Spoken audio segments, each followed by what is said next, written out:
They didn't mean to start a war. It began the way most human mistakes do: curiosity, a few brilliant minds, and one ship going where no one had gone before. The Venture Horizon, a deep space exploration vessel, slipped past the edge of Earth's claimed sector, chasing what they thought was a wormhole anomaly. The crew believed they were charting new territory for science, maybe discovery. But what they found was ownership. Someone already owned this part of space. The ship had only been in the system for 11 minutes before 6 silver, blade-shaped cruisers descended on them like wolves. No warning, no contact, just a flash of light and the sharp tremble of shields being torn apart. There were 37 humans on board. 6 made it out alive. Their escape pod crash-landed on a mining moon 3 systems away. They spent 2 weeks hiding inside a dead rock, rationing freeze-dried meals, breathing recycled air, and praying Earth would pick up their emergency beacon. The ones who died weren't even killed by weapons. One suffocated when the air regulator gave out. Another took off their helmet and walked out into the void, smiling like they were finally free. Rescue came, eventually. Earth Command sent a recon ship. They picked up the survivors, took one look at the data logs, and then everything changed.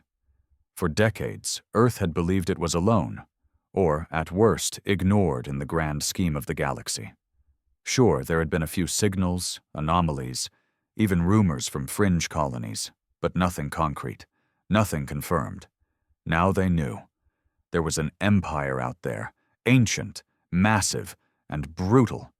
It called itself the Zohari Dominion, and humans had wandered straight into its space like a child knocking on a killer's door. The Dominion didn't speak. It didn't negotiate. It only sent a message to Earth once. And it wasn't words. It was a box. Inside was the severed head of Commander Wren, the Venture Horizon's captain. His mouth had been sewn shut. His eyes were burned black. And in the corner of the box, burned into metal, was a single symbol.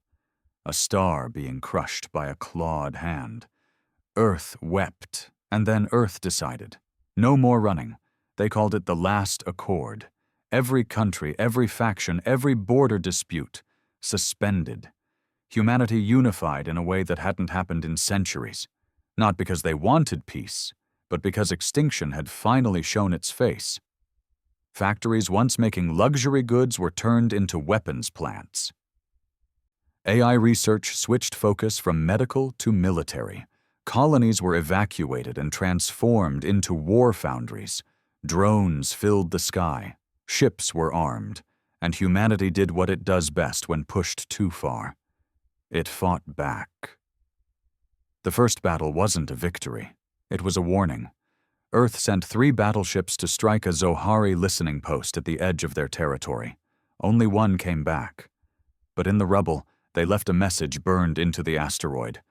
"We are human. We do not forget. We do not kneel." The Zohari responded by glassing a Mars outpost. Earth responded by building the Black Echo Fleet. Now, 2 years into the war, the stars were bleeding. Planets had been scorched, moons shattered. The Zohari were bigger, older, and far more advanced, but they had never faced a species like humans before.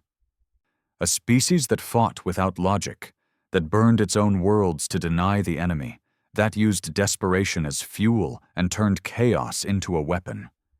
What the Dominion didn't understand, what it still didn't see, was that humanity wasn't fighting to conquer. They were fighting to survive. And when survival is the goal, mercy disappears, sanity erodes, and every human becomes a soldier, a weapon, or a ghost. The floor vibrated constantly now, not just from the engines, but from the war itself. The Ravenclaw was a destroyer-class ship, sleek, fast, and mean as hell. It wasn't made to carry thousands.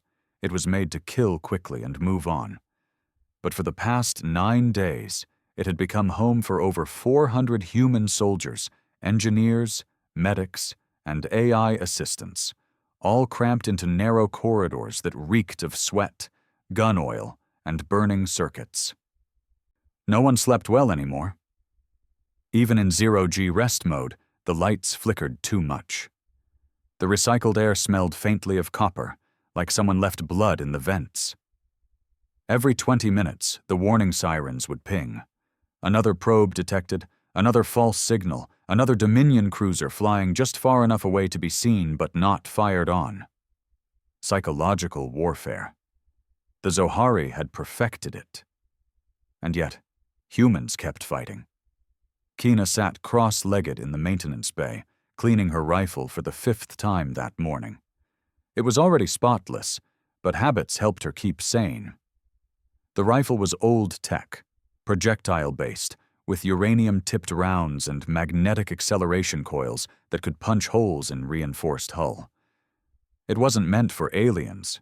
It was meant for anything. She didn't flinch when the ship shook again. That was normal now. "You know it's clean, right?" someone said, settling beside her. It was the comms specialist, a skinny guy with wire tattoos down his neck and burn scars across one hand. Everyone just called him Stitch. No one remembered why. "I know," Kina said. "Then why the hell are you still cleaning it like it's a religious ritual?" "Because the next time I use it, I want it to work." Stitch grinned like someone who'd stopped fearing death about 4 moons ago. "Fair enough. Word is we're being deployed in 2 hours. Hit and run. Zohari data relay on a black moon." "Just us?" "Us. And 24 ghost walkers from the Saber's Cry." He paused. "It's gonna be ugly." Everything was ugly now. Kina didn't ask more. She just nodded and continued cleaning her rifle. The silence between them felt oddly comforting. Like the kind of silence people shared in cemeteries. Respectful. Heavy. Real. 2 hours later, they were in the dropship. No windows, just red light and harness straps. The kind of ride that made your guts churn and your brain beg for distraction. Across from her sat one of the ghost walkers, a tall woman with her head shaved and black war paint under her eyes. Her armor wasn't regulation. It looked scavenged, stitched together from parts of different fallen soldiers. A trophy, maybe, or just practical. In this war, nothing was wasted. "Name?" Kina asked, breaking the silence. The woman looked at her with cold, unreadable eyes. "Doesn't matter." "Fair." The dropship rocked violently, then steadied. A click followed, and the pilot's voice came through the earpiece. 30 seconds. Touchdown hot. You see movement, shoot. You hear breathing, shoot. You think too long, you're dead. Kina exhaled slowly and wrapped her fingers tighter around her rifle. The doors slammed open. Hell opened with it. The moon's surface was ash black and cracked like burnt skin. Electric storms hovered in the distance, flashing red lightning across the sky. The air was barely breathable. Her helmet's HUD flickered constantly from interference, and before her boots even touched the ground, the shooting started. Zohari defense drones rose from the soil like spiders, spindly things with razor legs and energy cores that glowed green. One leapt at the first soldier out of the dropship. They didn't even scream, just vanished in a splash of blood and sparks. Kina moved fast, low, and mean. She fired 3 times. 2 missed. 1 cracked the drone's core, and it exploded, spraying acid that hissed against her armor. Behind her, Stitch cursed. Someone else screamed. The ghostwalker beside her didn't fire. She just moved through the chaos like she belonged in it, slicing a drone in half with a plasma blade that hissed every time it struck metal. The team pushed forward. The target was a structure built into a crater wall. A Zohari relay that looked less like a building and more like a dying insect. It pulsed with red light, organic and alive. The data inside could change the war. Routes, fleet positions, maybe even central command codes. Or it could be a trap. Probably was. Didn't matter. Orders were orders. Kina reached the outer wall first, and ducked behind a slagged boulder. Her breath was ragged, her suit was punctured, blood leaked down her ribs. She hadn't even felt it happen. "Charge!" someone shouted. Too late to think. The explosives went off with a roar that made her teeth rattle. The relay cracked open, metal folding inward like a can crushed by a giant hand. Smoke billowed. Screams followed. Zohari weren't machines. They were a species, elegant, spined, and cold. Their blood was silver. Their eyes glowed faint blue. And they moved like dancers made of razors. Close quarters was brutal. Bullets didn't always work. You had to aim for the joint where armor met flesh, or pump enough rounds to rip them apart entirely. One of them lunged at Kina. She ducked, slid beneath its claws, and fired straight up into its chest. It shrieked, high-pitched and mechanical, and fell twitching. Stitch went down. Kina didn't see what hit him, only that he didn't get back up. "Target room's ahead," the Ghostwalker shouted. They reached it. 8 left now. Out of 20, the terminal inside was unlike anything Earth had seen. Floating panels, no wires, no keyboard. It responded to motion, light, even emotion. The Ghostwalker had trained for this. She moved forward, raised both hands, and the room lit up with alien glyphs. "Cover me," she said. The rest formed a perimeter. More Zohari came. Not drones. Soldiers. Real ones. They didn't scream or shout or even talk. They just advanced, blade rifles held like instruments, eyes glowing like dying stars. It was a bloodbath. Kina's rifle clicked empty. She grabbed a fallen soldier's sidearm and kept firing. She didn't feel her wounds anymore. Adrenaline made her a ghost with a gun, and if death came, it'd have to earn it. The Ghostwalker finally shouted, "Download complete!" Then she was shot in the throat. Kina didn't think. She grabbed the data core from the woman's twitching hand and slammed it into her own belt port.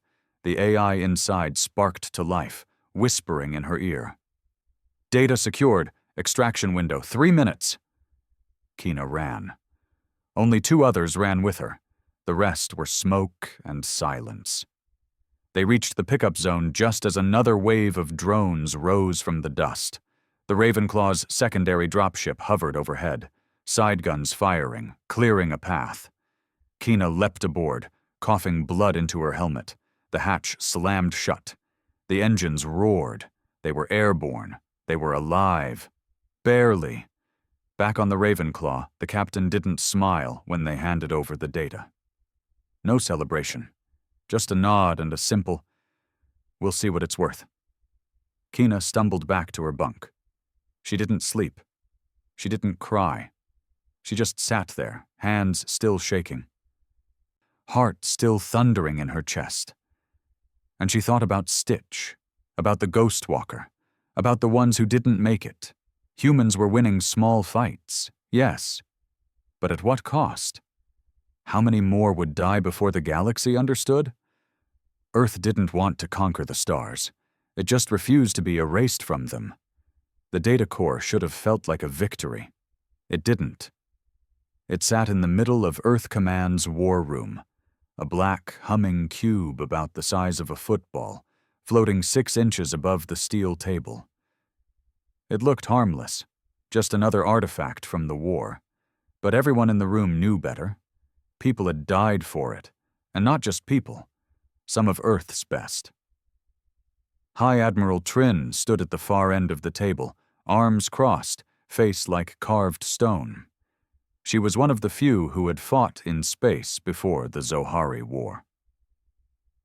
Old scars lined her neck. A lost hand had been replaced with a steel one that whirred when she clenched it.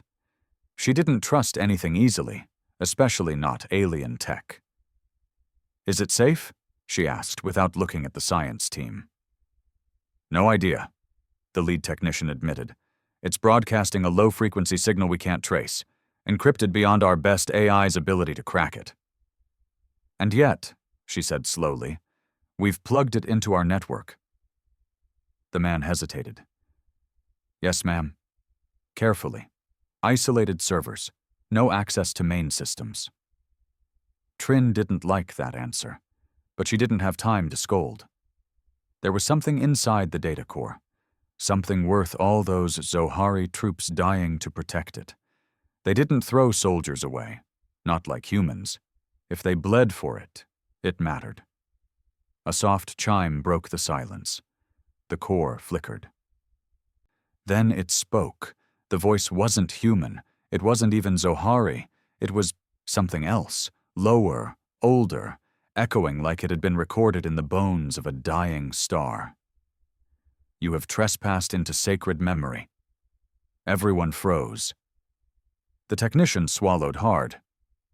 It's communicating in galactic common, auto-translating itself.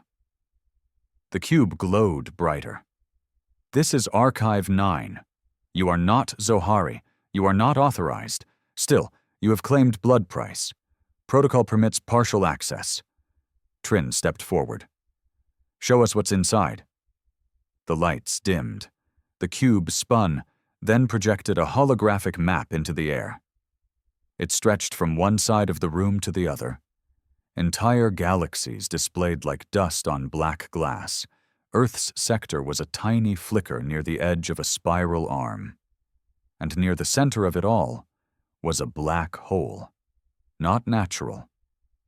Perfectly circular, artificial. A ring. No one spoke. The voice continued. The Zohari Dominion is not the first, not the greatest. They are children playing with the weapons of gods. Before them came the Forge Singers. Before them the Sky Cutters. Before them, us. Trin stared at the map. What is this? The technician whispered. History. Real galactic history. The voice didn't stop. The ring is called Oblivion's Cradle. It was built not to destroy, but to contain. You call them Zohari now, but their kind was once worse. Not rulers, not conquerors, devourers. The map zoomed in. What looked like a star system unfolded, except the star at the center wasn't a star. It was black and chained. Energy tendrils wrapped around it, anchors pierced into planets, moons orbiting like watchtowers. They were imprisoned, broken, caged by ancient ones who could not kill them. The Dominion is their rebirth, their fragments. They do not rule the galaxy because they are strongest. They rule because everything stronger is already dead. Trin's voice was hard. You're saying the Zohari are parasites? No, the cube replied. They are the infection that survived the cure. The lights flickered again. Then the hologram shut off. The room was silent for a long time. Then Trin spoke what everyone was thinking. We thought we were fighting an empire. We're fighting a disease. Far away, on the edge of disputed space, Kina leaned against the cold hull of the observation deck, watching stars drift by. She hadn't told anyone yet, but something strange had happened during the last mission. When she'd plugged the core into her suit, just for those few seconds, she'd seen something. A flash of memories that weren't hers. A white planet with towers that bent light. A voice calling her name in a language she didn't understand. And the sense, no, the certainty, that someone had noticed her. Not just the Zohari. Something older. She hadn't told the medics. They'd scan her brain and lock her down for contamination. Instead, she waited. For what, she didn't know. A few hours later, the captain summoned her to the command deck. Kina, you're being reassigned. She blinked. What? Why? Because you're carrying something the core left behind. A resonance. The techs can't explain it. Neither can command. But it responded to you and no one else. Kina didn't know what to say. I'm not special. That's not your choice to make anymore. She was transferred off the Ravenclaw within the hour. The new ship was smaller, sleeker, no visible weapons. It didn't even have a name on the side, just a serial number burned into its hull. The soldiers aboard didn't talk. Their armor was different, heavier. No markings. It wasn't a military ship. It was a retrieval vessel, and it was headed straight for the Black Ring. The journey took 12 days. Kina wasn't allowed near the bridge. She wasn't told the plan, but she knew enough. Earth Command had taken the Corps' warning seriously. They wanted to see the prison with their own eyes, and they needed someone the Corps had touched. The moment they dropped out of FTL, Kina's breath caught in her throat. There it was. Oblivion's cradle. It stretched across half the sky, so big it looked fake. A perfect ring around a dead star, with tendrils of energy looping through it like arteries. There was nothing else nearby, no planets, no debris, just the silence of something very old and very dangerous. She could feel it, in her bones, in her blood, in her thoughts. The lead scientist aboard the retrieval ship, a thin woman with red lenses over her eyes, approached her. "You're going down there," she said. "To the ring?" "To the gate inside it. There's a vault, sealed, locked with a pattern we can't break. But the Corps says your presence might be the key." "Why me?" "Because something inside noticed you, and you noticed it back." Kina suited up. The drop pod was silent, smooth and terrifying. No guns, no escort. Just her and a pressure chamber descending into the most dangerous place in known space. As the pod entered the ring's atmosphere, her HUD scrambled. Lights flickered, gravity twisted, and then everything went still. The gate stood before her, 20 stories high, made of black stone and humming metal. Symbols crawled across it like living things. She stepped forward, and the gate opened, not with a sound, but with a thought. Inside was not what she expected. It was warm, alive. The walls pulsed like a heartbeat. Light came from nowhere, yet everything was visible. She moved slowly, rifle in hand, but nothing attacked. Nothing moved. Then she saw it.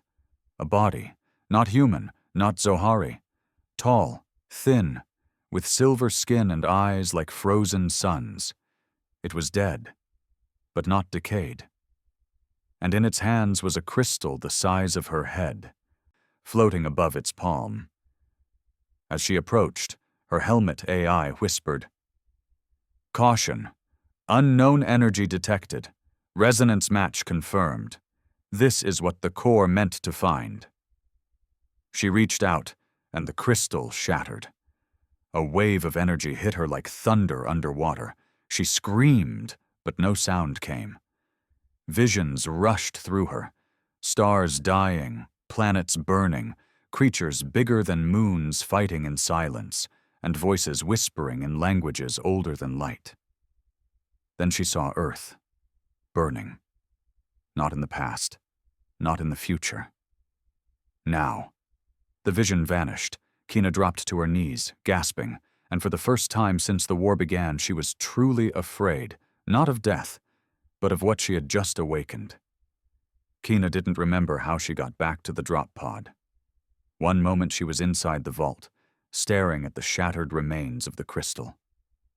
The next, she was slumped against the cold steel wall of the pod, helmet cracked, blood dried around her nose and ears. Her suit's AI kept repeating the same line over and over. Cognitive overload detected. Neural damage risk at 83%. Seek immediate medical intervention.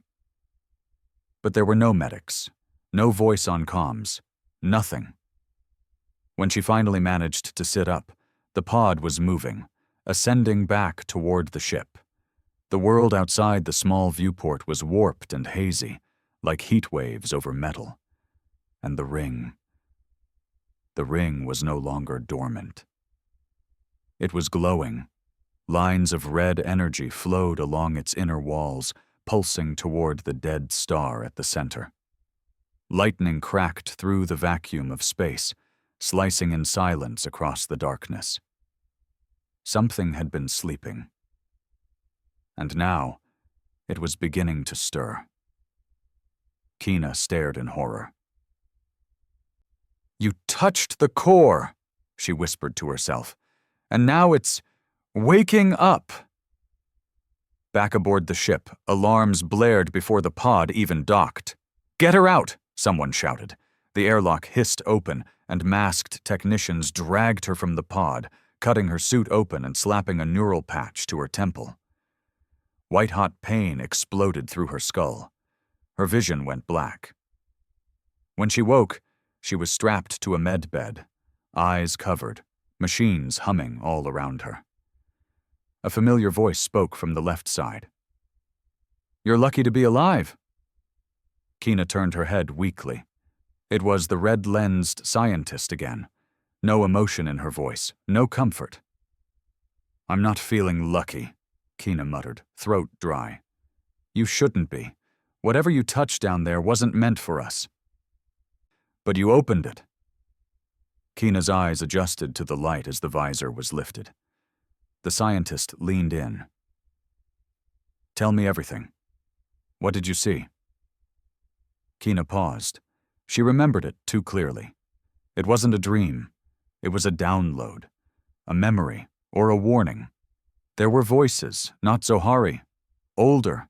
I saw machines the size of planets, breaking stars like glass. I saw something chained, inside the dead star, screaming without a mouth, and Earth, our world, burning in a storm of black fire, not bombed, consumed. The scientist didn't blink. "We've been monitoring energy output from the ring since your activation. It's rising. All systems are aligning toward the center. The dead star isn't dead." Kina's stomach dropped. "You think it's coming alive?" "We think something inside it never died." News reached Earth Command 3 hours later. The ring was sending out pulses, coded signals in ancient frequencies, spanning across galaxies. They weren't messages, they were beacons, warnings, or worse, summons. Earth's top minds tried to crack the signals. They weren't just language, they were emotion, memory, pain. Designed to be felt, not read. AI couldn't process it. Only a few humans could even stay conscious while listening. Kina was one of them. So they flew her back. This time she wasn't just a soldier. She was the key.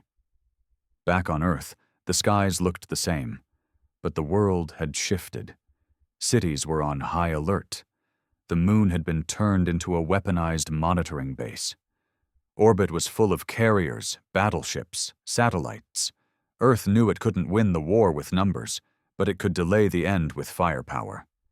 Kina met High Admiral Trin in person this time. The woman didn't look shocked by any of what she'd heard, just tired, like someone who'd been preparing for this war long before it ever started. "I need you to hear something," Trin said without greeting. She handed Kina a small earpiece. "This is what the ring sent. We filtered it through the same code the core used when it first spoke to us." Kina hesitated, then slipped the earpiece in. The sound that followed wasn't sound at all. It was feeling. Grief, rage, hunger, a cold, aching loneliness that reached past her thoughts and wrapped around the back of her soul. For a second, she thought she was drowning. Her chest tightened, her eyes watered, and then it whispered, "They tried to bury us, but stars remember." Kina tore the earpiece out. Trin's face didn't change. "You heard it." "It's alive," Kina whispered, "and it hates everything." Trin nodded. "We think the Zohari were created by it, not in labs, not like slaves, but as fragments, pieces, like fingers stretching out after being chained." "They're not its army," Kina said, realization sinking in. "They're its infection, spreading through the galaxy, making everything ready." "Yes." The war had never been about territory. It wasn't about politics, or power, or even survival. It was about release, The Zohari weren't fighting for control. They were clearing the galaxy, sterilizing it, getting it ready for the return of whatever was buried at the heart of Oblivion's cradle. And Earth had woken it up. That night, Trin held a secret council. Not politicians, not generals, survivors. People who had seen the enemy with their own eyes and still came back breathing. Kina was there. So were 3 ship captains, a pilot with one arm, and a scientist who'd gone blind trying to decipher Zohari runes. "We need to strike first," Trin said.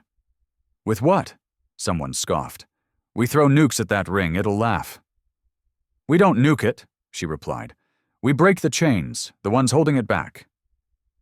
Heads turned, confused, alarmed. "You want to free it?" Kina asked. "Are you insane?" "No," Trin said calmly. "I want to control it." "You think that's better?" "I think it's our only shot." There was silence. Then, the blind scientist spoke. "I've been studying Zohari neural code. It's not biology, it's a signal, a command line. They're all linked like a hive, but not to each other. To a source." "The cradle," Trin said. "We hijack it," the scientist said. "Feed it new instructions." "Impossible," someone said. "Maybe." But the girls already touched it. The core responded to her. So will the cradle. Kina stood slowly. "So, I become what? A virus?" "No," Trin said. "You become the override." They built the device in 6 days. It was called the Heartbreaker. A neural feedback system wired directly into a human brain. It didn't send code, it sent thought, memory, will.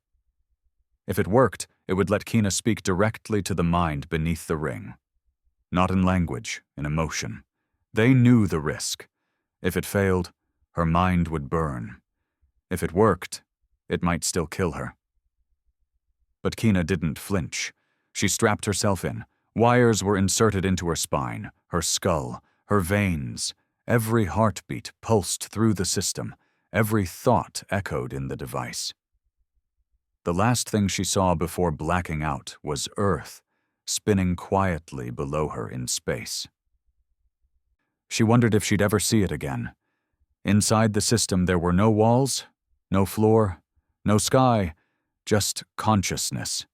She was drifting through memories that weren't hers, civilizations rising, civilizations falling, stars being born and dying.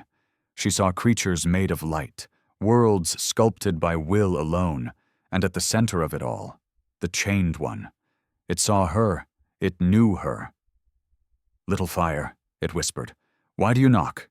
"I came to stop you," Kina said. It laughed, a sound like collapsing mountains. "You woke me.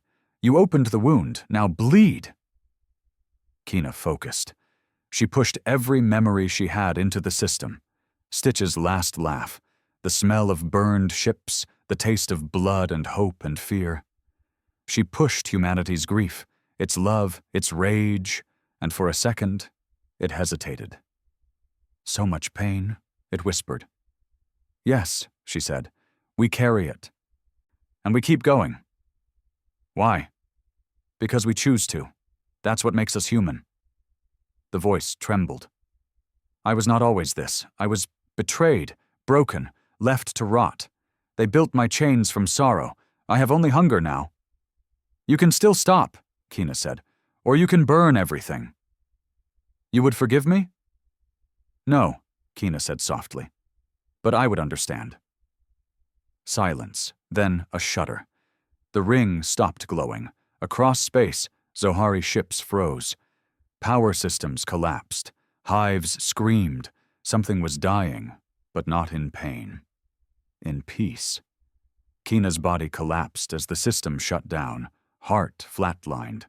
But just before the black took her, she heard the last words from the thing that had haunted the galaxy for ages. "Then let me sleep again. With the stars." Kina was clinically dead for 12 minutes. Long enough for the crew to start preparing her file. long enough for Command to receive a coded report of heroic loss of asset, long enough for the red-lensed scientist to say, "I told you this would kill her." But then, she breathed, no warning, no jump start, no electric jolt, just breath. Her chest rose, her fingers twitched, and her eyes opened. Except they weren't the same eyes, not entirely. Where once there was a sharp, human stare, now her gaze carried depth, like she'd stared into something ancient, and it had stared back, and neither of them had looked away. The med team froze. She sat up, slow, like her bones remembered another gravity. "Don't touch me," she said softly when the doctors approached. Her voice was still hers, but lower, worn. She looked around the med bay and whispered, "It's quiet." "What is?" the lead medic asked, checking her vitals. "The stars," she said. "They've stopped screaming." Across the galaxy, Zohari systems began to fail. Ships drifted out of formation. AI cores collapsed. Planetary governors, those tall, spike-clad beings who issued commands in silence, stood still in the streets of their colonies and then crumbled into ash. Earth didn't strike them, didn't need to. The infection that ran the Zohari had been cut off, like puppets whose strings were suddenly burned away. Humanity didn't celebrate. Not yet. Too many had died. Too many were still scattered, holding the line, not knowing the war had changed shape overnight. Instead, Earth Command issued a quiet code across all channels. Phase black complete. Awaiting confirmation. No one knew what confirmation meant. No one but Kina. She walked through the command deck of the Oberon, the newest flagship in the human fleet, wearing a thin gray uniform and bare feet. No weapons, no armor, nothing that made her look like a soldier. But everyone moved out of her way. Her presence was heavy, not frightening, not divine, just impossible to ignore. Like gravity had decided to follow her, and her alone. Admiral Trin met her in the center hall. She looked smaller somehow now, not physically, but in presence, like she understood something had shifted permanently. "I heard you're awake," Trin said. "I never really left," Kina replied. "You stopped it?" Kina nodded once. "And the Zohari?" "Disconnected. Their link was severed. They'll rot now. Some might even survive, but they'll be lost without a mind to guide them." Trin folded her arms. "Then we've won." "No," Kina said gently. "We've paused the end. That's different." Trin didn't like that answer. "You don't believe it's over?" Kina looked out through the glass wall toward the black streak in space where Oblivion's cradle used to burn. It had gone dark, but not dead. Dormant again, like a tired god given permission to sleep. "It's never over," she said. "Just quieter until the next one wakes up." The Earth Alliance met in person for the first time in 15 years. Representatives from all major nations, colonies, and corporate factions gathered in the Unity Ring, a floating city built between the Earth and Moon. A place originally meant for economic cooperation. Now it served as a war council chamber. Kina was not invited. She showed up anyway. They made space for her without asking. The room was full of nervous power.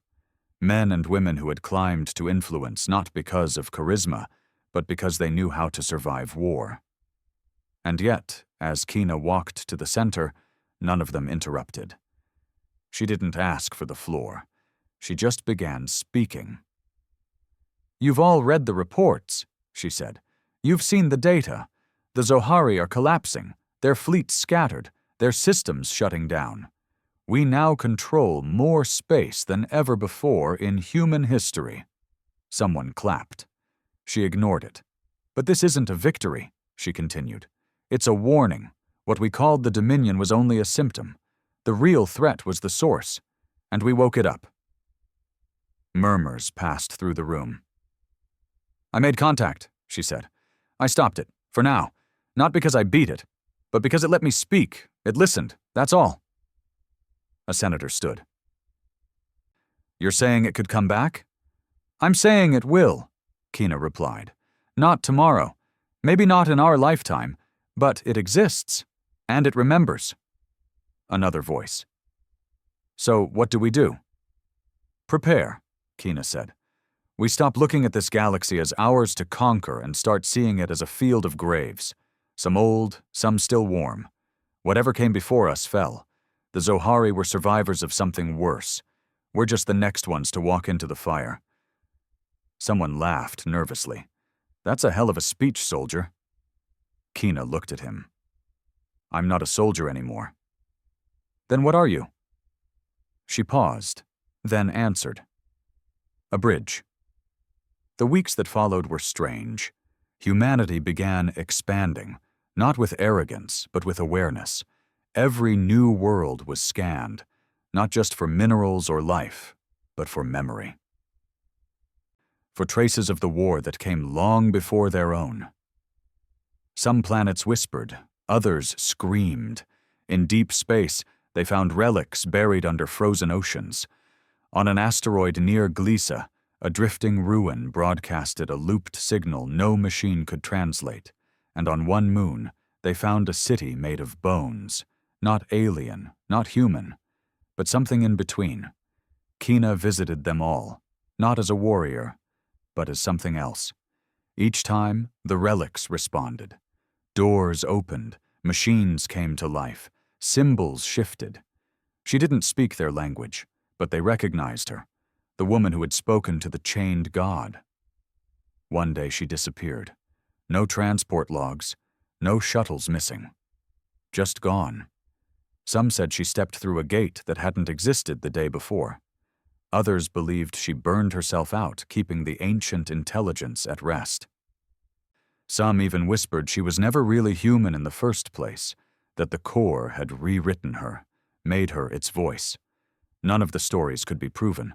What mattered was this: the war was over, and Earth had survived. But humanity was not the same. They now knew the stars were older, stranger, and crueler than they'd ever imagined. They knew peace was temporary, and they knew that if the dark came calling again, they'd have to answer, not with fear, but with fire. In the void beyond systems, in a place where light refused to travel, something shifted. A dream stirred, a memory stretched, and a voice whispered once more, "Little fire, I remember you." The galaxy called it peace. But Earth didn't, not really. What followed Kina's disappearance wasn't the silence of peace. It was the static before the next transmission. Calm. But full of tension. The kind of calm that made soldiers clean weapons they didn't plan to use, and politicians whisper behind closed doors. Everyone knew the war had ended strangely, not with surrender, not with treaties, but with collapse. The Zohari were done. Their fleets were now derelict shells, scattered across 1,000 systems. Their colonies sat empty, eerie, like someone had erased the minds of an entire species overnight. Nothing grew, nothing functioned. And in the dark parts of their abandoned cities, sometimes machines still blinked, like ghosts still trying to obey a master that was no longer listening. Earth had won. Yes, but they'd never fired the final shot.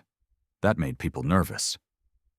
2 years after the last Zohari stronghold went dark, a new organization formed, the Frontier Memory Commission. Its mission was simple: catalog everything. Everything alien, everything old, every fragment of the past that might explain what Kina saw or what lived inside the ring. No more treating relics as weapons or trophies. Now they were clues, warnings left by civilizations that had died long before Earth even invented fire. The Commission's lead base was built on a planet called Arion 3, once a Zohari outpost, Now a human excavation site surrounded by massive black spires etched with symbols that pulsed faintly under moonlight. The atmosphere was thin, but breathable. The planet was quiet. Too quiet. Researchers said the ground remembered things. They weren't joking. When you stood too long outside the safety domes, you could hear whispers, not words, just impressions, regret, grief, screams smothered by time. They said it was echo radiation, old psychic tech from a forgotten empire. Some believed that, others didn't. One of them was Kalen Rowe, a historian who'd survived the siege of Proxima Station during the war. He'd been a teacher before the first shot was fired. Now he was something else. Less of a scholar, more of a gravedigger. The kind who read messages carved into weapons and ruins instead of books. He didn't believe the whispers were tech. He believed they were memories, and Ariane 3 was full of them. Kalen's tent was small, lined with scanners, sketches, and strings of notes pinned with magnets to every surface. He hadn't slept in 2 days. Not since they uncovered the door. It was buried under 40 meters of rock, sealed with Zohari glyphs. But the Zohari didn't build it. They just locked it. He stared at the panel for hours. Touch activated. 5 symbols. Only 4 lit up when he tried. The 5th was missing. Wiped. He tried language matches. Failed. Tried emotion-based recognition. Nothing. Then he tried something new. He touched the panel and whispered one name. Kina. And the door opened. Not with a sound. Not with light. It simply wasn't closed anymore. Inside was a hall of mirrors. Not reflective ones. Just smooth black walls that shimmered with shifting images. Galaxies spinning backward. Beings with wings made of smoke. Suns birthing cities that lived for 10 minutes and died with their creators inside. Kalen walked slowly, recorder on, heart racing. And at the end of the hall, something waited. A chair. Simple. Metal. Centered beneath a pillar of light. And sitting in it, silent, was a human body. Female, alive, eyes closed, heart beating. They evacuated the entire site within the hour. The Frontier Commission called it Protocol Null, when any structure displays pre-human design but contains a human subject. There had been protocols. There had never been a case, until now. They moved her to a containment chamber. She didn't resist. Didn't wake, didn't move, just sat. Breathing. Heart rate, slow and steady. No signs of decay, no malnutrition, no aging. DNA confirmed within 6 hours. Kina Ryle. They called Admiral Trin out of retirement. She didn't argue. Didn't even ask why. When she arrived, she entered the chamber alone. Sat across from the girl who'd disappeared into myth. And waited. 10 minutes passed. Then Kina opened her eyes. She didn't blink. Didn't stretch.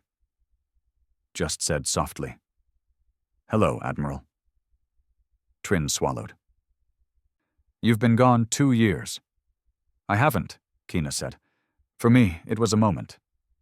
"Where were you?" Kina looked at the ceiling. Everywhere. Nowhere. Somewhere between breath and fire. "You vanished without a trace." "I was carried," Kina said, "by something old. It didn't want me to die. It wanted me to learn." "Learn what?" "That nothing we've seen so far was the beginning," Kina whispered. "The war we fought with the Zohari, that was cleanup, leftover instinct, a broken system still running the last command it received before being buried." Trin leaned forward. "What's coming?" Kina looked at her then, eyes glowing faintly, unnaturally. "Something hungry." The Memory Commission fell under military authority within a week. Too many things were happening. 2 more Kina vaults were discovered, each holding a different object. One, a seed made of liquid metal that sang when touched. The other, a sphere that showed you a future you couldn't explain and wouldn't remember afterward. And the stars started shifting. Satellites across deep space lines began detecting gravitational distortions in systems that had been silent for thousands of years. Entire moons moving half an inch every 3 days. Orbit patterns showing stress from invisible forces. Something was stirring. Something big. Kina wasn't confined. She didn't need to be. She remained on Arian 3 by choice, studying ruins, translating pulses in the walls that only she could hear. Kaelin joined her. Together they found the patterns. The symbols weren't just language. They were instructions, codes for building, maps for movement, warnings, triggers. "This isn't a vault," Kaelin said one night, half drunk on synthetic whiskey. "It's a factory." Kina nodded. "A seed ship." "A what?" She pointed toward the stars. "It builds from memory. Whatever species left this behind didn't trust the galaxy to survive them. So they buried instructions inside worlds, tied to specific bloodlines or events. Failsafes. And us? We're either the answer," Kina said quietly, "or the final mistake." Months passed. Kina grew stranger. She didn't sleep, didn't eat often, but her strength never faded. Sometimes she'd stand in the ruins for hours, eyes closed, arms raised, listening. And then she'd write something down, a phrase, a number, a star name, and Earth Command would follow it, and they would find something. Old warships made of bone and gold, libraries stored in black sand. One time, a creature inside a crystal, still alive, still dreaming. She was a compass now, but even compasses can be broken. One night, Kaelin found her shaking, not from fear, from rage. "I saw it," she whispered. "The one that's coming." He didn't ask how. "It eats light," she said. "Not as fuel, as memory. It erases. It forgets things until even the stars don't know they ever existed." Kaelin stared. "It's not part of the Zohari," she said. "It's what the Zohari were built to stop. Once, a long time ago. A failsafe." "A jailer," Kina said. "But they failed. It got loose, and it's coming back." "How much time do we have?" She looked at him. "Enough to make a choice." "What kind of choice?" "To become something more than human." The stars were shaking. Not from war, not from weapons, from something deeper. Something that didn't belong in this galaxy, or any other. Something that moved behind reality, brushing against time like fingers against frost-covered glass. They called it the Unmaking. That was the name Kina whispered when she finally stood in front of the assembled Earth Coalition. She didn't need introductions anymore. The politicians, the generals, the scientists. They all fell silent when she entered. Some feared her. Some worshipped her. None understood her. But all of them listened. "It doesn't want to rule us," Kina said, her voice quiet but firm. "It doesn't want to destroy our cities or enslave our people." She looked around the silent chamber. "It wants to erase the idea that we ever existed." A low breath rippled through the room. "It is not a god. It is not a species. It is a concept, a cosmic correction, triggered when too many broken systems remain unchecked. The ancients built machines to contain it. The Zohari were part of that, but they failed. They turned into an infection instead of a cure." Kina stepped closer. "We are the last chance to stop it." "How?" someone finally asked. She paused, and then said the words they'd all been dreading. "We don't stop it as we are." Earth had long resisted the idea of post-humanity, genetic enhancements, AI symbiosis, mind networking. All of it had been studied, but never widely accepted. Fear held the species back. But now, fear wasn't a wall anymore. It was fuel. Kina stood at the edge of science and memory, holding keys that weren't invented, but inherited. She unlocked old machines buried in dead moons, revived blueprints that existed only in the thoughts of ancient builders, and she built a path. Not a weapon, not a fleet, but a bridge. A way to link human thought into something bigger, shared across distance, emotion, memory. They called it the Covenant Core. It looked like a seed, but when activated, it would connect every human who chose to step forward. Not through language, through being. Unity not by order, but by memory, by choice. Kina stood before the activation chamber as thousands gathered. Some soldiers, some scientists, some orphans who had seen war from beneath rubble. She raised her hand. "This is not salvation," she said. "It's sacrifice. We will lose something of ourselves, but we will gain something else, something we need to face what's coming." She turned, placing her palm on the core. The light spread like blood in water. And humanity changed. Across the galaxy, those who joined the Covenant felt it. Not pain, not invasion, just belonging. They saw through each other's eyes, felt the weight of every soldier lost, every child orphaned, every star burned. And with that came clarity. They were no longer individuals on the edge of extinction. They were a single species, choosing to survive. The unmaking came 3 days later. It didn't arrive in a ship.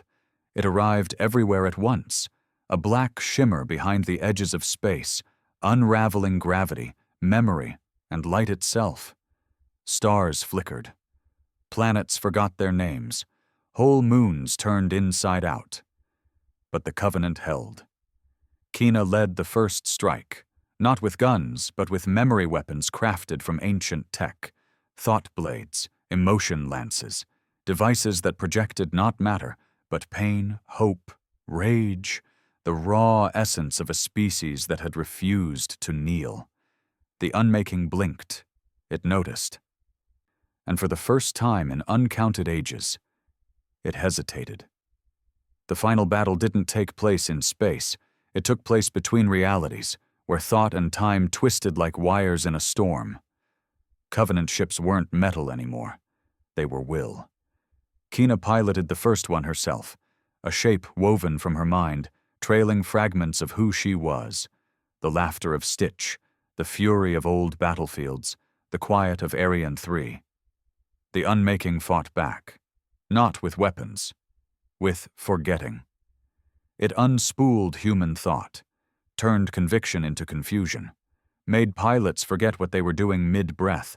Whole battalions collapsed into silence. But Kina pushed forward, and as she did, others followed. They remembered, and their memory was louder than the void. At the heart of the storm, Kina stood before the source. It wasn't a shape, it was an absence. A hole in reality that sucked in meaning, hope, history. She opened herself. She gave it everything. Not just data, not just resistance. She gave it stories. The girl who lost her father when Earth's first station was destroyed. The old man who refused to leave a burning moon because his wife's grave was there. The mechanic who taught a Zohari defector how to laugh before dying in orbit. She gave it humanity. The messy, stubborn, beautiful thing it was trying to erase. And the void paused. For a second, the darkness remembered, and in that breath, Kina shattered it. The unmaking didn't explode. It faded. Not from power, but from understanding. It could erase data, but it couldn't erase grief, couldn't unwrite love, and it couldn't survive being seen. Truly, deeply seen, by a mind that refused to forget. Kina never came back. Not physically. Her body was gone, lost in the place where reality had cracked. But she remained. In the Covenant, in the thoughts of every person connected, she was not a god, she was not a savior, She was memory, and that was enough. 100 years later, a child on a distant colony asked her grandmother why Earth's flag bore a black ring at the center. The old woman smiled. Because once, a girl walked into the dark. And then what? She made it remember the light.